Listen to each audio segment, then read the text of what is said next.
Welcome to the Red Letters Podcast. In this podcast, we explore topics that can be life-transforming while delivering a message of hope.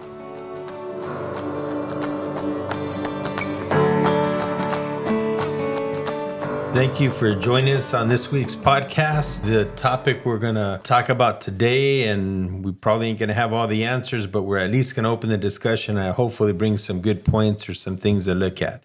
And the question today is, why am I here? What's my purpose? That, I think, is a loaded question for sure. And I think one thing that we might be able to talk about in this conversation is how can you discover your purpose or why you were sent here on earth. And one of the thoughts that I had, and it was something that I kind of listened to a little while back, and it was saying, what makes you angry or frustrated? That's one way to discover what your purpose is. Oh, wow. I don't know if anybody has thoughts on that. If not, I could kind of lay in a little bit more. Why I say that, and it made sense on this, I think it was a YouTube video that I was watching, and he was breaking it down, saying that a lot of times if you could realize what angers you, it's probably because there's a problem there that God gave you the equipment to be the solution. Oh, that's so cool. It doesn't necessarily mean you have to be a president. You have to be somebody that could change big things all the time. But what if, you grow up and you went to school and you didn't like the way you were taught or the methods the teachers had to get you to learn, and it started frustrating you because you didn't feel that you got the most out of your schooling.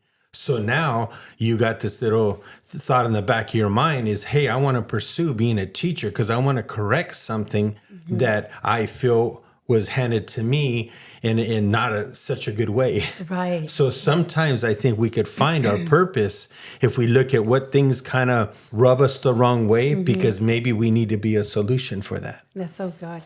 I wanted to define purpose, Tony, because Sure. I think a lot of people will, I don't know what people think, but they might think, well, what is purpose? Like, what do you mean? Like, why do I have this job? Or why did I become a mom? So purpose is the reason for which something is done or created, or for which something exists. So purpose is you exist for a purpose or for a reason, but what is it that I was created for? What is my purpose? So why am I here? I'm going to start with that, Tony, because that's how the question is laid out. And I believe that a lot of people could think, I don't know why I'm here. I don't know. And especially for people who are failing in life, not doing so good, not being successful. And they're constantly questioning, why am I even here? I don't even have a purpose. But I believe that everybody has a purpose. And I believe that we are all here for that purpose. So why am I here is because you're here to fulfill something that God created you to fulfill. And what that is, only you can find, because like you said earlier, if it rubs me the wrong way, then I want to do something about it. But how do I go about doing something about whatever is going on? And that's when you start equipping yourself, but you're not doing it on your own. God is filling you up. If you get into the word, God is filling you up on how to go tackle this situation, whatever that situation is, because I believe that we all are rubbed differently with situations that are going on in the world, and we have our place, but we're not acting on our gift. And the purpose will be revealed once you start acting on your gift, whatever God put in you. That's good. And I know that one of the first things God told man is to take dominion. So we're supposed to take dominion over something in life, not people. Some people think that it means to dominate people and to control people, and that's far from what God was trying to say. But there's an area of life that God has equipped you to take dominion in. Yes. Kind of going back to what I had mentioned earlier about the things that kind of frustrate you and stuff like that. Let's just say with that same example I used as a school teacher.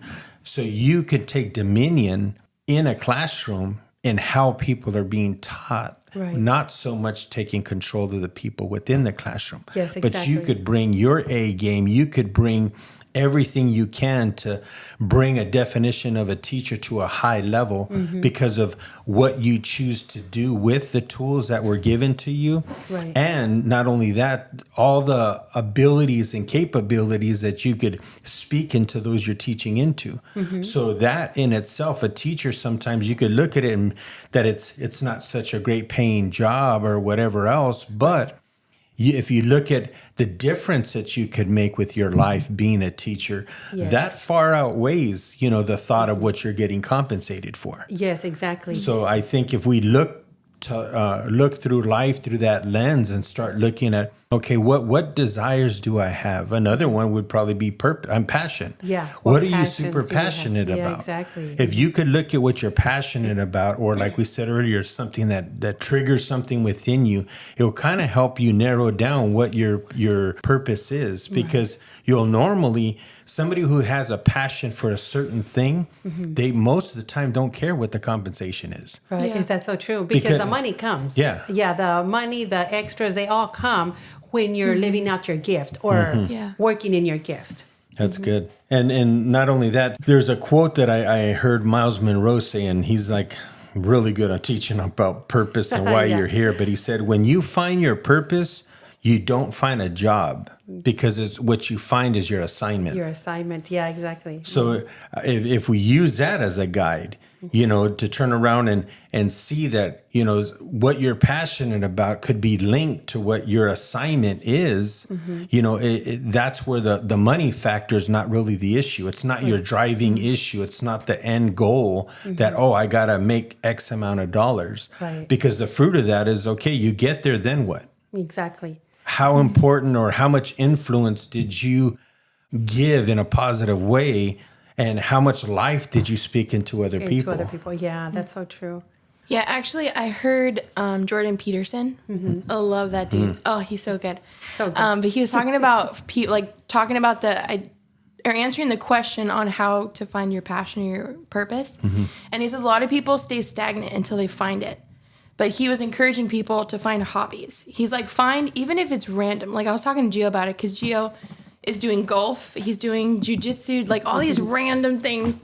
And I was encouraging him because Jordan Peterson said it's good to find hobbies, because in the hobbies, you're going to start finding things about yourself or learning things about yourself that you Right. didn't know of.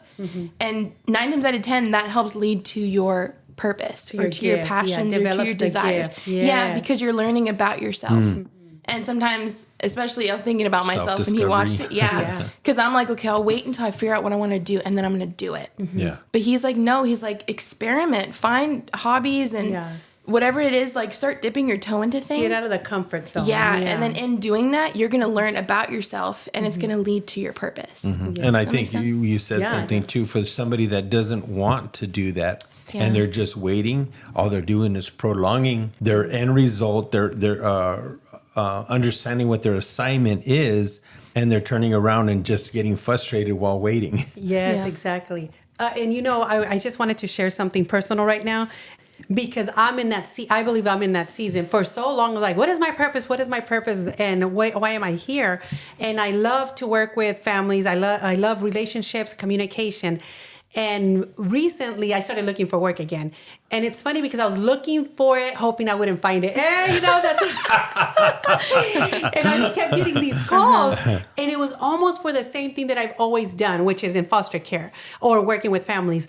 But I kept telling myself, I don't mind the work. I don't like the politics and who I have to answer to. So I missed appointments, I missed interviews, and I was like, oh, and I said, is that from God or is that from me? I was like, I didn't know why. But honestly, this lady emailed me and said, can we do our virtual interview? And I said, yes, that's perfect. She said, okay, I'll send you the details. And she never did. So I said, oh, that's from God. It's not meant to be. But something that my daughter-in-law said recently, she works with the homeless population, the homeless youth.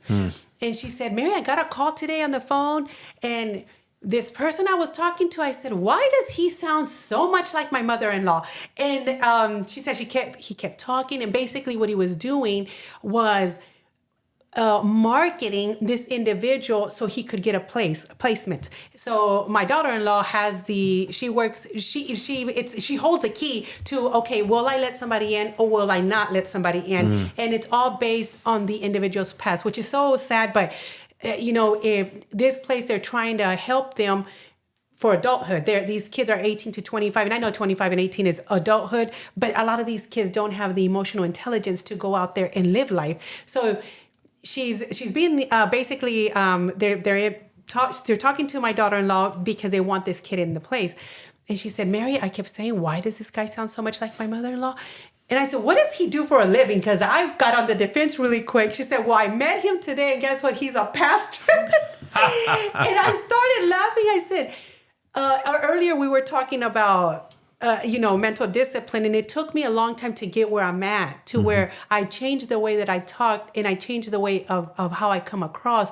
But it started with changing me from the inside out. And I know that my purpose is working with families to either, I attend Family Revival, to work in reviving and to work in restoring families. I know that that's my purpose, but I haven't found where it's at right now. So right now I do the podcast, and I do, whenever I get a phone call at home from previous families, I'm quick to go out there and volunteer my time to help these families connect.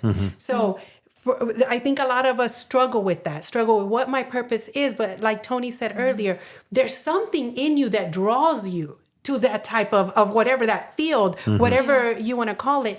So you know that it's not just you, it's that gift within you that you have to give for others to make life a little better. That's what we were put here on earth for. So why am I here? I'm here to make a difference. What is my purpose? My purpose for me personally, I believe, is helping restore families, helping connect families, and helping strengthen relationships.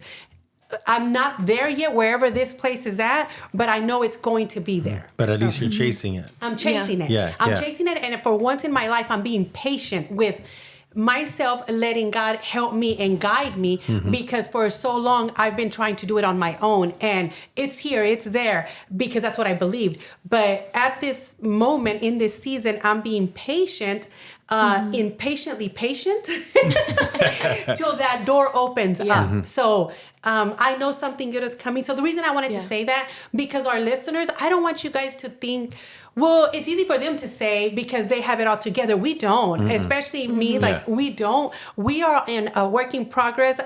Tony and I said we were going to buy shirts that said "under construction" because we're working to become what we believe our gift is, but with the guidance of the Holy Spirit and God. Yeah.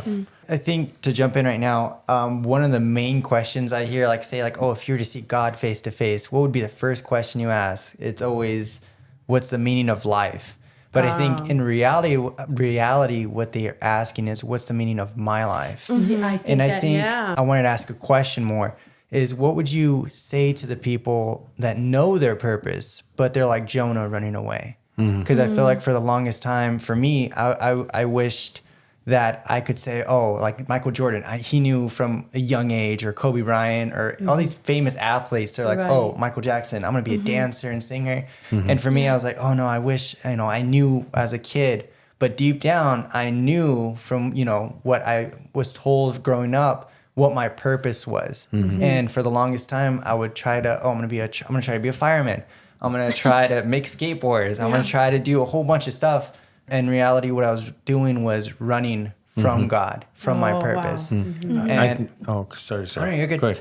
Because there could be someone out there listening that is fighting with it, and with they're their having purpose. They already know. Exactly. I think the first thing for me that comes to mind just as you were talking is, if nobody's ever going to be able to see it, but what would your funeral look like on the closest people around you? What would they say about you?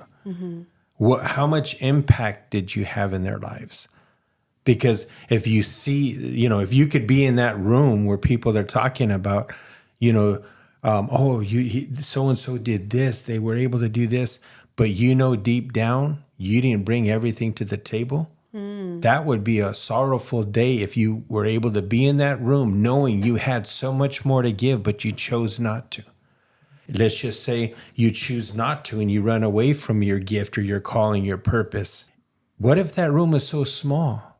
But if you would have chose to step up and be challenged and pursue your purpose, that room could have been filled up. And it's not a numbers thing. I'm just saying the impact you can make on so many more people when you turn around and choose to go ahead and chase your purpose and not act and don't live like it don't exist. Because in the process of you living with not pursuing your purpose, to pursuing your purpose, that whole in between is misery. Right. And I know because there's certain times in my life that I knew what my purpose was and I ran from it and I was miserable and I made everyone around me miserable because I wasn't willing to man up and chase my dreams. Yeah. The God-given dream that I have inside my heart of hearts. If I'm not doing that, then I know I'm miserable. Just like when you come to God and you get that beautiful encounter with God and that experience with God, and then you choose to walk away from that. It's like you're a vacuum cleaner. You're a tool that could be used that's plugged in now because you got this connection with God, and then you go and cut it with some scissors and say, I'm going to go vacuum. How silly is that? You can act like you're going to do all this. You have purpose, you have intent, you have the capabilities, but you don't have access. Right. But you did, but you chose to walk away from it. So I think one, being connected to your source, God comes first. But I think somebody that might be listening that says, I don't want to do my purpose. If it's a God-given purpose, a God-given destiny, I'm letting you know that misery is going to be your roommate till you throw in the towel. Yes, exactly. Yeah. I think of that saying too, where it says like, it takes more muscles to frown than to smile. Yeah. Yes. It's like you're literally fighting yourself. Yes. In the same way, it's like swimming against the current. Yeah. So if you're trying, it takes more effort to run away from your purpose and from God than it does to just surrender and let the current pull you in. And let the current. Oh, that is You know so what I mean? good. Yeah. Yeah. And Gio, I want to try to answer your question. You said someone that is living in their purpose, but doesn't. You said something about No. So people that know their purpose, Yeah. but they're running from it, like Jonah. they're running from it. Yeah, where So- God, had told him go preach to the people of Nineveh, and he was like, no. And he goes opposite direction. Yes. So I would say that those people were probably, there's a lot of fear there. There has to be. And what Ruthie said earlier, you got to know, you're really young right now. So you're getting to know yourself. You're getting to know, and then that's the beauty of life right now, I believe, because Noah at the time, I believe he was pressed for time. Like God needs you to do something, like go out and do it. Maybe he didn't have the time to get to know himself. I don't know what happened there. But for us right now, like you have the time, get to know yourself. Yeah. Get to know who you are. What is it that you like? What you dislike? I think that's so important. That once you're in your purpose, you have no doubt that this is what you were created to be, and this is where you were created. That's why I am here. But a lot of us rush into so much without getting to know ourselves. What is it that I like? What do I like to do? What brings me happiness? How can I help someone else? But we don't know that because we're so quick to live life that we forget how to live for ourselves and how to be that example for someone else. So I think it has a lot to do with that, knowing yourself. Well, I would even add on to that is that there's a verse in the Bible that says, without a vision, people perish. Yes. Okay. So you could rephrase that and say, if you're not pursuing your purpose, you're perishing already. Yes, exactly. Especially if you know what it is. So I know I used the word misery earlier, but you're already in the process of dying because you choose not to live the life of your purpose. So I think that it's You're more than choosing. That's scary, important yeah. for you to turn around and chase your purpose and run to make sure that comes to pass, because you might end up, that's what I believe. It sounds crazy, but that's what I believe is the attitude of, or the heart behind the phrase people saying grumpy old man, miserable old lady. Yeah. I honestly feel that people that say that about people, and if it's a genuine comment, not just because they're just trying to be disrespectful, but it's somebody that never chose to walk out their purpose. Exactly. And now it's too late for them. They don't have the energy. They don't have the strength. They don't have the physical capability to chase that dream any longer. Yeah. It's a, what was it?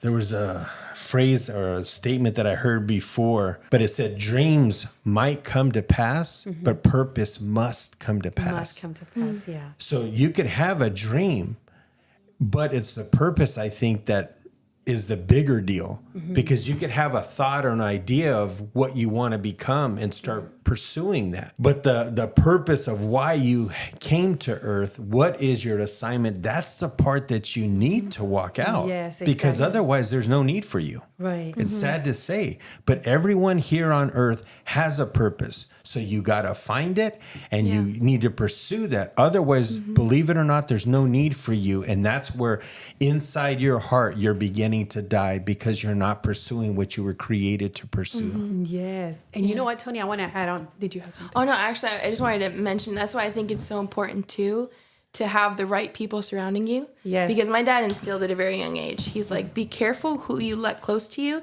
because those are the ones you're giving liberty to hurt you. And so you're giving them that place, you know? And so I think of Job, because he, with the 4 friends, I think it was 4 friends, they came to, initially they said, we're coming to comfort him, right? Because he's like in misery. And literally the whole time they're like putting him down. And at one point he says, true. Yeah, at one point he says, how long will you torture me? How long will you try to crush me with your words?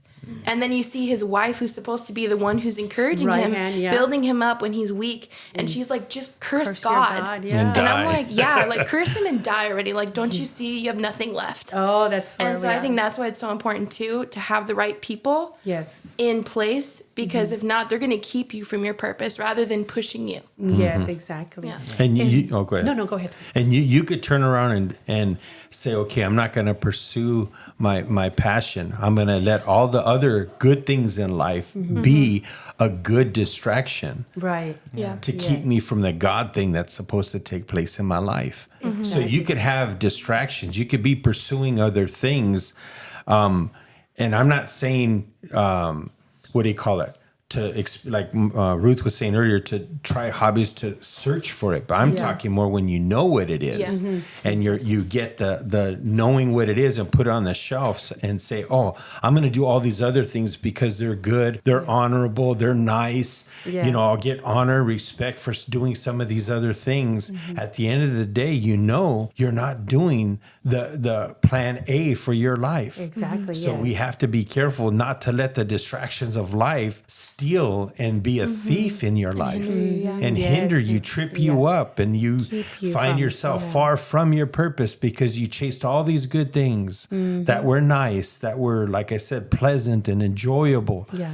But you're not seeking your purpose. Purpose is one of the biggest things I think in life that we need to pursue. And so once again, I got to talk to our listeners here and say, this is the reason we do these podcasts, because we know that there's a lot of struggle. We know that there's the world is in chaos right now. And so many people are living outside their purpose, pursuing money and pursuing status. And sometimes because of that, like you mentioned earlier, Tony, they call them the bitter people because who you are reflects. Like you people can see that you're miserable, that you're unhappy. I don't know how many of you have gone into a restaurant and the waiter comes to you and you just look at her and you're like, you hate your job. Like, Is it you the dishwasher? completely- Yeah. I was like, you hate your job so much. It was like, she shouldn't be here. And we have to be served by people like that. Doctors, nurses. Like, this is a field where people are having to, your life is in their hands. Maybe even at a restaurant, like your life is in their hands. But you look at them and you're like, this person is so miserable. They can't talk to you right. And I believe that person is living outside their purpose because you can't be doing God's work, which is your purpose, your gift, assignment and sharing your gift with others and be unhappy. Like you can't do that. Like be unjoyful. So when you're out there and you're just, believe me, we know, but the sad thing is the people that live around you, with you, they know. So if you're struggling with relationships, if you're struggling like, gosh, I can't even go visit my parents or whomever, you know, my close friends, because they tell me, they'll make up lies why they're not going to be home. It's because when you are miserable, you're contagious and everybody feels it and you reflect that misery and people don't like to be around you. So if you're wondering why you don't have friends, it's because you're probably doing something you're not supposed to be doing and you're kind of like not a nice person to be around with. Yeah. So, and I believe that happens. And the reason that I mentioned jobs is because a lot of people take a job for the money, like I said, or status. And that's anything. That's even volunteering. You'll go take it for whatever reason, but you know it's not your calling, but you're chasing something that isn't worth it. But when you chase your gift and when you develop your gift, believe me, I've heard this millions of times, the money comes to you. I've had instructors tell me this. So I think that we work. Why am I here? I'm here to fulfill a purpose. I'm here to help deliver my gift to others. And my purpose is to follow out God's will. I remember, I don't know if it was in a restaurant, but I remember one time feeling led to give a comment to someone. I don't always do this, but this one person was kind of like you were saying. They were just totally rough. And I was like, man, you have no business, in the position you're in. I didn't tell him that. But my question to the person was, if you don't like your job, why don't you find another job? Exactly, And I yeah. said it in a nice way. Yeah. And they just looked at me. And then I think they stormed off or something. But I really wasn't trying to be rude. Right. It was just a comment. And I don't walk around telling people that.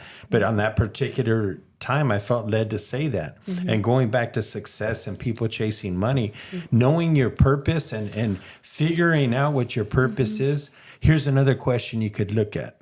What would you do if money was no object? Oh. Or what I love that, what yeah. would you do if you couldn't get a paycheck for it? Would you still do it? Yeah. Because if you choose, hey, this I would do whether I get paid or not, Right. that's indicating that there's a passion there. And what your purpose, it's going to lead you to your passion. Exactly, Because then yes. you don't have, because even the money could be something as a distraction. Yeah, Because exactly. you could turn around and have a let's just say a job or a position in something that you feel like this is pretty close to my purpose. I'm good. But then plan A presents itself and it's paying you less. Yeah. Yeah. What are you going to do? Exactly. Is what's Or more you're going to be important? unhappy there. Exactly. You can be getting all this money, but you realize that these people are doing things, that violates the law. But now a lot of people stay stuck there, which is unfortunate. Yeah, I remember I was working at First Cafeteria a long time ago, and I was making, I think, a little over minimum wage, but I was interacting with the customers all the time. They were older people tend to go there. And on my 10-minute breaks, my lunch, I would sit with the customers, and God was using me like in a mighty, strong way there. And I didn't realize that at the time. But then I had an opportunity to leave that job and go get a quote unquote, in my mind, a man's job and go work on the shipyards. Yeah. I said, okay, yeah, I'm going to go there. There's paying me more. I went there and I was miserable after day one because I was stuck on a ship with one person watching them weld, and I'm sitting there with the fire extinguisher in case a fire break out. Yeah, all They call day, it right? fire watch. And I hated that job, but I'd go to work, come home dirty so I would feel like a man, but I learned right away, God showed me, go ahead, you got a lot more money, Yeah. but now you sacrifice your purpose. And I hated it. I will long to go And back. your joy. Yeah. You sacrifice your joy. You're- There was doing what I was doing at First Cafeteria, even though it was I was just serving on the line, I was probably the best at it. Yeah. And I loved what I did. I knew their names. I knew what they ordered. If it was a 4 vegetable platter, Yeah. I remember everything about these people. And years later, I'd bump into them at stores and hi, Miss So-and-so. Hi, Mr. So-and-so. Yeah. And my wife would be like, how do you know them? Oh, from First Cafeteria. And it was so rewarding. And I think it was just the connecting with people that I saw was so rewarding, but I didn't acknowledge it during my season there. That's awesome. I noticed it after it was taken away from me because I chose a different route. First Cafeteria. Thank you, Tony. Now we're hungry. I think too, like on the flip side, because we were talking about the downside of not following your purpose. What about the positive? Because I know we were talking about your joy, your peace. You sacrifice it when you're living outside your purpose, and I think there's something super magnetic when you could tell someone's living in their purpose. On the Yeah. flip side of like where someone who's old and bitter, Yeah. they've missed their chance. But what about the positives that come from living in your purpose? Well, I believe, Gio, that doors get opened up to you. Things that seem impossible for you start happening. The impossible starts to happen, and that's how you know that it's God working behind the scenes for you because you are living out your purpose. Opportunities present themselves to you. I've heard people even say, I've got this, they funded this trip for me. You start seeing things that you otherwise wouldn't see when you're living outside your purpose. Yeah. So those are the benefits, I believe, because God's hand's all over you. And I know we're about to close up, but Tony mentioned earlier that he's living in his purpose. So I would want you to share with your listeners here how you came to know that and what is that. So what does it look to somebody else? Yeah. In my opinion, for me, my truth is it's connected with people. And I know it sounds kind of generic, but I realized that my gifting, my talent, my heart, my love is connected with people. Yes. So if I could see my life interact and I see somebody better off now than before I met them, to me, I'm good with that. And I feel like just not so much collecting, I'm just saying it just so you could maybe understand it. As I collect more and more relationships that are changed and better off, to me, I feel like I'm getting richer. Oh, awesome. Without the dollar sign. Yeah. And so what that looks like moving forward, I'm not quite sure. I have an idea, but Yeah. I know that I'm in my purpose now and I'm chasing my purpose. But one of the things that I think we need to keep in mind is in your pursuit of purpose, know you can enjoy the process to get to Right, your to get purpose. there, yeah. Because sometimes we get distracted thinking that I have to go there and I can't enjoy my now. And that's far from the truth. Yeah. Right. If you could have a healthy way of looking at your pursuit of purpose, you'll know that today, tomorrow, all these steps that lead up to there are building blocks, Right. not stepping stones where you're stepping on people to get there, but they're building blocks Right. for you to get from here to there. You know, because one of the things that I think kind of undermines purpose is society. Society says, okay, go to Get a school, job. get a job, earn some money. Do it. So that's what we get trained to do. Purpose is always something we have to search for at the end. Exactly, How yeah. different would it be if we went to school and purpose First. was the forefront idea? Exactly. That would be crazy. Working to develop the gift within each child. Yes, Exactly. Yeah, Tony. and I think too, fruit of like following your purpose is you get to see God work. Yeah. There Right? you go. Because you think of like if God didn't have Moses, we wouldn't have seen the Red Sea part, right? Yeah. We wouldn't have seen water come from rocks. We wouldn't see Goliath defeated if David didn't submit to that. You know what I mean? Yes, exactly. And I think too, like I know we're closing, but sometimes, at least for me, I used to question like, okay, God, okay, if I say yes to this, I just don't know if I'm good enough or if I have what it takes, right? And you start to doubt yourself. And I think of 2 Corinthians, it says, and Paul's talking about, he's encouraging people to share the gospel. Right. And he says, we are confident of all of this because of our great trust in God through Christ. It is not that we think we are qualified to do anything in our own. Our qualification comes from God. Oh, nice. And I feel like in submitting and saying yes to your purpose, you Yes. get to see God move and God will provide. and you right? understand why you're here. Yeah, when you Yes. know, and when you know there's this peace, you get all the fruits. Yes. Everything and more. God just, it's like a light is turned on in the darkest room and you Right. can see everything clearly. Yeah. But I just think in obeying, know that God's going to support you. He's going to supply for supply you. it. Yeah, just like when he sent the disciples out and Yeah. he's like, don't take anything with you. You don't need it. Yeah. Yeah. You don't need it. He's like, You're I'm going equipped. with you. Yeah. And that's it. You're gonna have enough food. You're gonna have clothing. Somewhere to lay, everything. Exactly. God provided. Yes, Yeah. exactly. So, in closing, I just want to thank you guys out there. And if you're questioning, why am I here? You're here for a purpose. And it's not a mistake that you're here. And that purpose, once you start, you look at what you like, what makes you just get up in the morning. That's your purpose. And once again, you heard from Tony. And if you ever meet him in person or his family, you see that they're living out their purpose because there's so much joy and they don't stop for this or that. They're always willing to help. So I love that I'm part of this group. So thank you guys. And we can't wait to hear from you.